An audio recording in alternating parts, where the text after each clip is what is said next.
1947 সালে ব্রিটিশ শাসনের অবসান ঢাকার ইতিহাসে এক নতুন রাজনৈতিক পরিবর্তন ছিল না, এটি ছিল নতুন এক জাগরণের সূচনা। যেন শতাব্দীর নিস্তব্ধতার পর হঠাৎ শহরের বুক ফেটে বেরিয়ে এলো এক আলো। এই আলো একদিকে ছিল সাংস্কৃতিক নবজাগরণ, অন্যদিকে তীব্র রাজনৈতিক চেতনার জন্ম, যা ধীরে ধীরে ঢাকাকে পরিণত করে পূর্ব বাংলার কেন্দ্রীয় আন্দোলনের হৃদয়ে। এমনই একটি ঐতিহ্যমণ্ডিত শহরের ধারাবাহিক প্রতিবেদনের চতুর্থ পর্বে আপনাদের স্বাগত জানাচ্ছি। আমি মোহাম্মদ নাজমুল হক, আর আপনারা দেখছেন নাজমুলস টেলিকাস্ট। আমাদের এই বিশেষ ধারাবাহিক প্রতিবেদনটি প্রচারিত হচ্ছে প্রতি শুক্রবার সন্ধ্যা 7টায়। যারা এখনও আগের পর্বগুলো দেখেননি, ডিসক্রিপশনে লিঙ্ক দেওয়া আছে, দেখে আসতে পারেন। চলুন আল্লাহর নামে শুরু করি। 1947 সালে ভারত ভাগ হয়ে পাকিস্তান রাষ্ট্রের জন্ম হয়। বর্তমান বাংলাদেশ অর্থাৎ পূর্ব বাংলা নিয়ে পাকিস্তান রাষ্ট্রের জন্ম হয় এবং এর রাজধানী ছিল ঢাকা। এই সময় থেকেই ঢাকা এক নতুন রাজনৈতিক মর্যাদা পায়, কিন্তু এই মর্যাদার আড়ালে ছিল গভীর বৈষম্য ও বঞ্চনার বীজ। প্রশাসনিক কেন্দ্র হলেও সিদ্ধান্ত গ্রহণের ক্ষমতা ছিল মূলত পশ্চিম পাকিস্তানের হাতে। ফলে ঢাকার মানুষ প্রথম থেকেই এক ধরনের অর্ধ স্বাধীনতার অনুভূতি জেগে ওঠে। ঢাকার রাজনৈতিক ও সাংস্কৃতিক জাগরণের সবচেয়ে গুরুত্বপূর্ণ অধ্যায় হলো ভাষা আন্দোলন। 1948 সালে যখন পাকিস্তান সরকার উর্দুকে একমাত্র রাষ্ট্রভাষা করার চেষ্টা করে, তখন ঢাকার ছাত্র সমাজ, বুদ্ধিজীবী ও সাধারণ মানুষ প্রতিবাদে ফেটে পড়ে। 1952 সালের 21শে ফেব্রুয়ারি সেই প্রতিবাদ রক্তাক্ত পরিণতি লাভ করে। শহীদ হন রফিক, সালাম, বরকত, জব্বার সহ আরও অনেকে। এই ঘটনার মধ্যে দিয়ে ঢাকার চেতনায় জন্ম নেয় এক নতুন ভাষা, অধিকার ও আত্মপরিচয়ের ভাষা।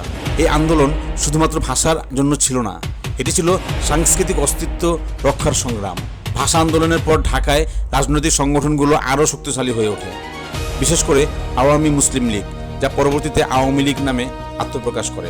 1949 সালে প্রতিষ্ঠিত হওয়ার পর ঢাকায় শেরে বাংলা একে ফজলুল হক, তারপর হোসেন শহীদ সোহরাওয়ার্দী এবং পরবর্তীতে শেখ মুজিবুর রহমান ঢাকার রাজনীতিকে নতুন দিশা দেন। ঢাকা তখন শুধু রাজধানী নয়, এটি হয়ে ওঠে আন্দোলনের শহর, মিছিলের শহর, পোস্টারের শহর। 60-এর দশকে ঢাকার রাজনৈতিক চেতনা আরও তীব্র হয়।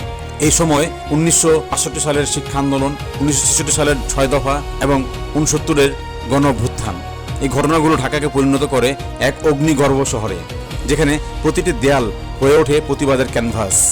6 দফা ছিল মূলত পূর্ব পাকিস্তানের অর্থনৈতিক ও রাজনৈতিক স্বায়ত্ত শাসনের দাবি, যা ঢাকার তরুণ সমাজকে একত্রিত করে নতুন জাতীয়তাবোধে। 69-এর গণঅভ্যুত্থান ছিল ঢাকার ইতিহাসে এক বিস্ফোরণ। ছাত্রদের নেতৃত্বে শুরু হওয়া এই আন্দোলন দ্রুত রূপ নেয় গণবিক্ষোভে। আইয়ুব খানের স্বৈর শাসনের ভিত কেঁপে ওঠে। শহীদ আসাদ, মতিউর সহ অসংখ্য মানুষের আত্মত্যাগ ঢাকার রাজপথকে ইতিহাসের রক্তিম পাতায় রূপ দেয়। এই সময় ঢাকার প্রতিটি রাস্তা যেন এক একটি ইতিহাসের অধ্যায় লিখছিল। 1970 সালের নির্বাচনে আওয়ামী লীগের নিরঙ্কুশ বিজয় এবং ক্ষমতা হস্তান্তরের পাকিস্তানি শাসকের অনীহা ঢাকাকে আরও অস্থির করে তোলে। 1971 সালের মার্চে ঢাকায় শুরু হয় অসহযোগ আন্দোলন। শহর তখন এক বিশাল জনসমুদ্র, যেখানে মানুষ স্বাধীনতার স্বপ্নকে বাস্তবে রূপ দিতে প্রস্তুত। ব্রিটিশ পতনের পর ঢাকার ইতিহাস মূলত এক অবিরাম জাগরণের ইতিহাস। এটি শুধু রাজনৈতিক আন্দোলনের শহর নয়, বরং এক সাংস্কৃতিক আত্মজাগরণের কেন্দ্র। ভাষা আন্দোলন থেকে গণ অভ্যুত্থান, 6 দফা থেকে স্বাধীনতা সংগ্রাম, প্রতিটি অধ্যায় ঢাকাকে রূপ দিয়েছে এক অনন্য ঐতিহাসিক শহরে, যেখানে মানুষ শুধু শাসনের বিরুদ্ধে নয়, নিজেদের অস্তিত্বের পক্ষে দাঁড়িয়েছিল।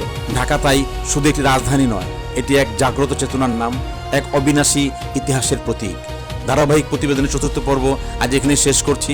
যদি ভালো লেগে থাকে তাহলে সাবস্ক্রাইব করে সাথে থাকুন, আর যেখানে থাকুন ভালো থাকুন, সুস্থ থাকুন এবং নিরাপদে থাকুন।